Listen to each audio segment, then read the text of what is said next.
మా latest videos కోసం మా ఈ తెలుగు న్యూస్ ఛానల్ సబ్స్క్రైబ్ చేసి గంట సింబల్ యాక్టివేట్ చేసుకోండి. రేపే మొట్టమొదటి కార్తీక సోమవారం.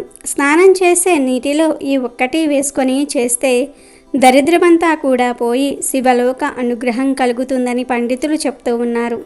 రేపు మొదటి కార్తీక సోమవారం రోజున స్నానం చేసే నీటిలో ఇది వేసుకొని స్నానం చేస్తే మీకు సకల శుభాలు కలుగుతాయి. 7 జన్మల పాపాలు, రోగాలు, మనోవ్యాధులు మొత్తం ఈ రోజుతో పోతాయి.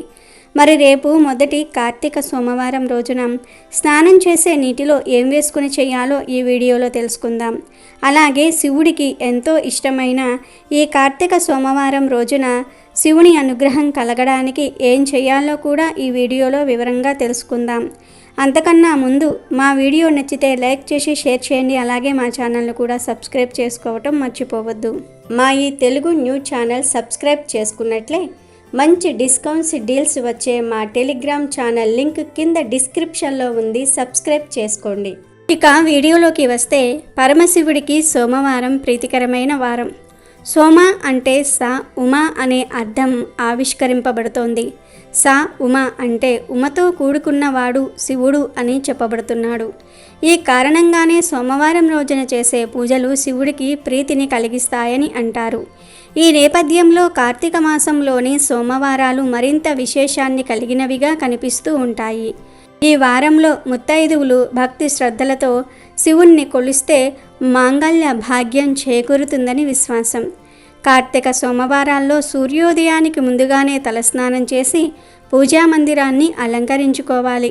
భక్తి శ్రద్ధలతో శివలింగాన్ని అభిషేకించి బిల్వ దళాలతో అర్చించాలి. శివుడిని బిల్వ దళాలతో పూజించటం వలన మనోఅభిష్టం నెరవేరుతుందని ఆధ్యాత్మిక గ్రంథాలు చెప్తూ ఉన్నాయి. పరమశివుడికి ఇష్టమైన పాయసాన్ని ఈ రోజున నైవేద్యంగా సమర్పించాలి. ఆ పాయసాన్ని ప్రసాదంగా స్వీకరించటం వలన కష్టాలు తొలగిపోతాయని స్పష్టం చేయబడుతోంది.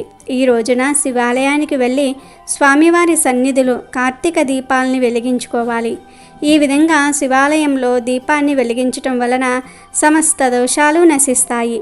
ఉపవాస దీక్షను చేపట్టి ఈ నియమాలను పాటిస్తూ ఈశ్వరుని ఆరాధించటం వలన మోక్షానికి అవసరమైన అర్హతను పొందటం జరుగుతుంది. సాధారణంగా కార్తీక మాసం అనగానే నెల రోజుల పాటు చన్నీటి స్నానాలు, దీపాలు, పూజలు, ఎక్కడ చూసినా ఆధ్యాత్మిక వాతావరణమే. పంచాక్షరి, అష్టాక్షరి మంత్రాలతో ఆలయాలు మారుమ్రోగిపోతూ ఉంటాయి. కొందరు సోమవారాలు, ఏకాదశి, పౌర్ణమి రోజుల్లో నియమాలు పాటిస్తే మరికొందరు కార్తీక మాసం మొత్తం తెల్లవారుజామునే చన్నీటితో తలకు స్నానాలు చేస్తూ ఉంటారు. కొందరైతే భక్తి పేరుతో అనారోగ్యాన్ని కూడా లెక్క చెయ్యరు.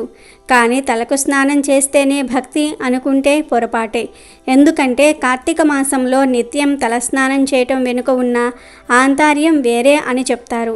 సూర్యోదయానికి ముందు వణికించే చలిలో తలకు సన్నీటి స్నానం చేయటం వెనుక ఉన్న ముఖ్య ఉద్దేశం ఏమిటి అంటే, అప్పటి వరకు బయటపడని అనారోగ్య సమస్యలేమైనా ఉంటే బయటపడతాయి. అప్పటి వరకు తాము చాలా ఆరోగ్యంగా ఉన్నాం అనుకున్న వారిలో కూడా ఏదైనా అనారోగ్య సమస్య దాగుంటే అది బయటపడుతుంది.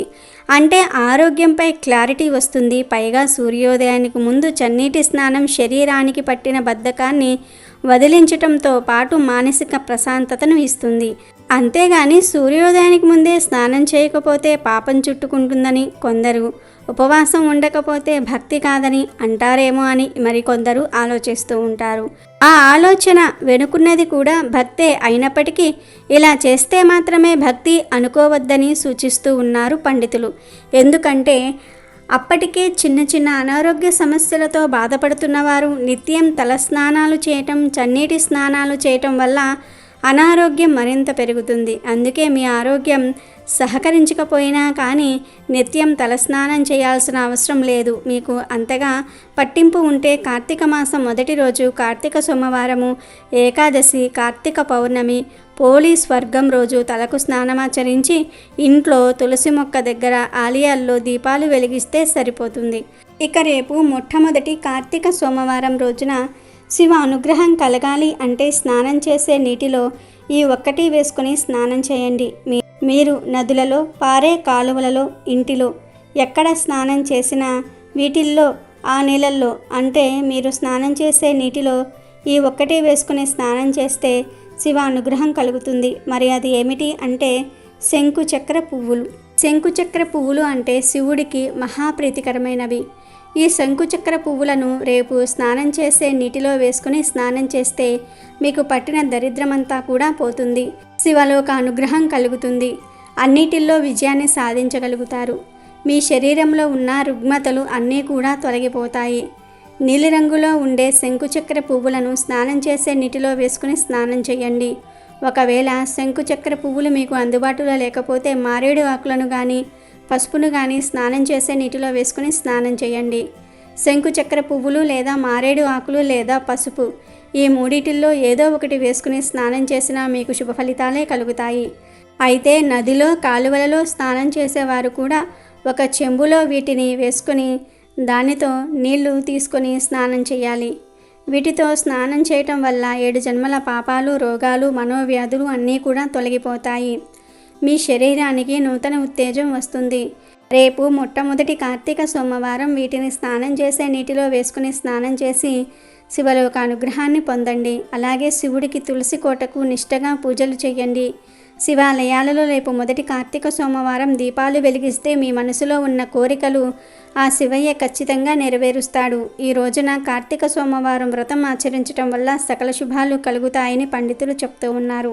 అయితే కార్తీక మాస వ్రతాన్ని ఆచరించిన వారు ముఖ్యంగా కార్తీక సోమవారాలలో చేయవలసిన విధి విధానాలను కార్తీక పురాణంలో చాలా చక్కగా వివరించారు. జనక మహారాజుకు వశిష్ఠుడు కార్తీక మాస మహత్యాన్ని వివరిస్తూ కార్తీక మాసంలో శివుడికి అత్యంత ఇష్టమైన సోమవార వ్రతాన్ని ఆచరించేవారు తప్పనిసరిగా కైలాసాన్ని పొందుతారని, వారికి ముక్తి లభిస్తుందని చెప్పారు. కార్తీక మాసంలో వచ్చే ఏ సోమవారం రోజైనా స్నాన జపాదులను ఆచరించిన వారు 1000 అశ్వమేధ యాగాలు చేసిన ఫలాన్ని పొందుతారని వశిష్ఠ మహర్షి తెలిపారు. కార్తీక సోమవారం నాడు 6 పద్ధతులలో ఏదో ఒక పద్ధతిలో అయినా సరే కార్తీక సోమవార వ్రతాన్ని చేస్తే పుణ్యం దొరుకుతుందని, సద్గతులు సంప్రాప్తిస్తాయని వశిష్ఠ మహర్షి వివరించారు. ఇక ఆ 6 పద్ధతులను గురించి ఈరోజు తెలుసుకుందాం. కార్తీక సోమవార వ్రత విధానాన్ని ఆచరించే 6 పద్ధతుల విషయానికి వస్తే అవి ఉపవాసము, ఏకభుక్తము, నక్తము, ఆయాచిత్తము, స్నానము, తిలదానము అని వశిష్ఠ మహర్షి తెలిపారు. ఇక వీటి వివరణలోకి వెళ్తే శక్తిగల వారు కార్తీక సోమవారం నాడు రోజంతా ఉపవాసం చేయకుండా గడిపి సాయంకాల సమయంలో శివాభిషేకం చేసి నక్షత్ర దర్శనం అనంతరం తులసి తీర్థాన్ని మాత్రమే సేవించాలని పేర్కొన్నారు. దీనిని ఉపవాస దీక్ష అంటారని వశిష్ఠ మహర్షి తెలిపారు. ఇక ఏమీ తినకుండా కార్తీక సోమవార దీక్ష చేయటం సాధ్యం కాని వాళ్ళు ఉదయం స్నానం, దాన, జపాలు యథావిధిగా చేసుకుని మధ్యాహ్నం భోజనం చేసి రాత్రి భోజనానికి బదులు తులసి తీర్థం మాత్రమే తీసుకోవాలని వశిష్ఠుడు తెలిపారు. దీనిని ఏకభుక్తము అని, ఒక్కపూట భోజనం చేసి భగవంతుని మీద మనసును లగ్నం చేసి నిష్ఠగా పూజించాలని తెలిపారు.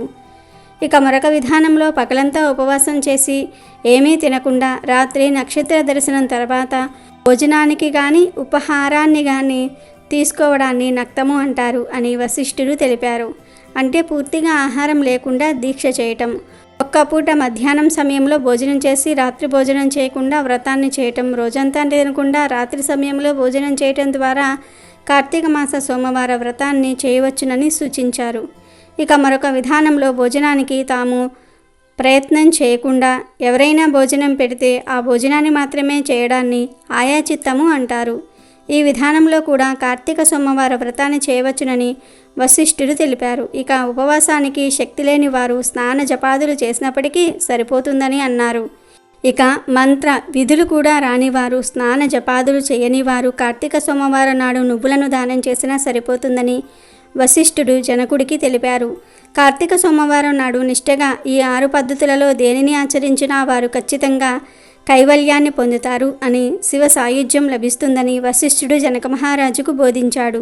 మరి తెలుసుకున్నారు కదా కార్తీక సోమవార వ్రతం ఆచరించటం వల్ల ఎంతటి పుణ్యం దక్కుతుందో. మరియు ప్రతి ఒక్కరూ కూడా ఈ వ్రతాన్ని ఆచరించి శుభ ఫలితాలను పొందండి. అలాగే రేపు మొదటి కార్తీక సోమవారం మర్చిపోకుండా స్నానం చేసే నీటిలో శంకు పువ్వులు, మారేడు ఆకులు, పసుపు ఏదో ఒకటి వేసుకుని స్నానం చేసి శివలోక అనుగ్రహాన్ని పొందండి. అమెజాన్లో బెస్ట్ డిస్కౌంట్స్ కోసం వీడియో డిస్క్రిప్షన్లో లింకు ఉంది, చూడండి. అలాగే మా టెలిగ్రామ్ ఛానల్ సబ్స్క్రైబ్ చేసుకోండి.